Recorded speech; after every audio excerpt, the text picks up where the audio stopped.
ನೋಡ್ತಾ ಇದ್ದೀರಾ one India Kannada YouTube channel. ನಾನು ಶ್ರುತಿ ಪಾಟೀಲ್. ಪ್ರೀತಿ, ಗೀತಿ ಇತ್ಯಾದಿ.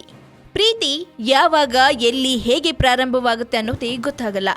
ನೀವು ಯಾರನ್ನಾದ್ರೂ ಪ್ರೀತಿಸಿದ್ದೀರಾ? ಪ್ರೀತಿಗೆ ರೂಲ್ಸು ರೆಗ್ಯುಲೇಷನ್ ಅಂತ ಏನಾದರೂ ಕಟ್ ಮಾಡಿದ್ಯಾ? No chance. ಯಾಕಂದ್ರೆ ನೀವು ಎಲ್ಲ ಥರ ಲವ್ ಸ್ಟೋರಿನ ನೋಡಿರ್ತೀರಾ. ಆದರೆ ಇಲ್ಲೊಂದು ವಿಭಿನ್ನ ಲವ್ ಸ್ಟೋರಿ ಕತೆ ಕೇಳಿದ್ರೆ ಖಂಡಿತ ಶಾಕ್ ಆಗ್ತೀರಾ. ಹೌದು, ಪಾರ್ಕ್, ಕಾಲೇಜ್, ಸಿನಿಮಾ, ಥಿಯೇಟರ್ ಹೀಗೆ ಎಲ್ಲ ಕಡೆ ಪ್ರೇಮಿಗಳನ್ನ ನೋಡಿದ್ದೀರಿ. ಆದ್ರೆ ಇಲ್ಲೊಂದು ಪ್ರೀತಿ ಶುರುವಾಗಿದ್ದು ಮಾತ್ರ ಜೈಲ್ನಲ್ಲಿ. ಎಸ್, ರೌಡಿ ಶೀಟರ್ ಕೋತಿ ರೆಡ್ಡಿಯನ್ನ ನೋಡಲು ಆಗಾಗ ಜೈಲ್ಗೆ ಬರ್ತಿದ್ದ ತಂಗಿ ಸುಮಾಗೆ ಅಲ್ಲಿದ್ದ ಕ್ಯಾಟ್ ಐಸ್ ಅಲಿಯಾಸ್ ಕ್ಯಾಟ್ ರಾಜ ಇಷ್ಟವಾಗ್ಬಿಡ್ತಾನೆ. ಕ್ಯಾಟ್ ರಾಜ ಮತ್ತು ಸುಮಾ ನಡುವೆ ಪ್ರೀತಿನೂ ಹುಟ್ಟುತ್ತೆ. ಅದು ಮದುವೆ ಹಂತಕ್ಕೂ ತಲುಪುತ್ತೆ. 2011ರಲ್ಲಿ ಜೈಲಿನಲ್ಲಿ ಭೇಟಿಯಾಗೋ ಇವರು ಕ್ಯಾಟ್ ಬಿಡುಗಡೆ ನಂತರ ಅಂದ್ರೆ ಕಳೆದ 2-3 ವರ್ಷಗಳ ಹಿಂದೆ ಮದುವೆ ಆಗ್ತಾರೆ. ಸದ್ಯ ಸರಗಳ್ಳತನ, ಕಳ್ಳತನ ಮಾಡ್ತಿದ್ದ ಕ್ಯಾಟ್ ರಾಜ ಜೊತೆ ಆತನ ಪತ್ನಿ ಕೂಡ ಸೇರ್ಕೊಳ್ತಾಳೆ. ಅವ್ರದೇ ಆದ ಗ್ಯಾಂಗ್ ಒಂದನ್ನ ಕಟ್ಕೊಳ್ತಾರೆ.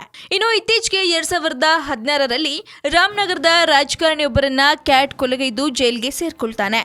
ಹೀಗೆ ಕ್ಯಾಟ್ ರಾಜ ಜೈಲ್ ಸೇರ್ಕೊಳ್ತಿದ್ದ ಹಾಗೆ ಅವನ ಚೈನ್ ಸ್ನ್ಯಾಶ್ ಗ್ಯಾಂಗ್ಗೆ ಆತನ ಪತ್ನಿ ಲೇಡಿ ಬಾಸ್ ಆಗಿ ತಮ್ಮ ವರ್ಸಿಯನ್ನ ಶುರು ಮಾಡ್ಕೊಳ್ತಾರೆ. ಇನ್ನು ಜೈಲ್ಗೆ ಸೇರಿದ್ದ ಕ್ಯಾಟ್ ರಾಜ ಅಲ್ಲಿಂದ ಹೆಂಡತಿಗೆ ರಾಬರಿ ಬಗ್ಗೆ ಗೈಡ್ ಮಾಡ್ತಿರ್ತಾನೆ. ಕ್ಯಾಟ್ ರಾಜನ ಪತ್ನಿ ಸುಮಾ ಸಖತ್ ಖತರ್ನಾಕ್, ಅಷ್ಟೇ ಬ್ರಿಲಿಯಂಟ್ ಕೂಡ.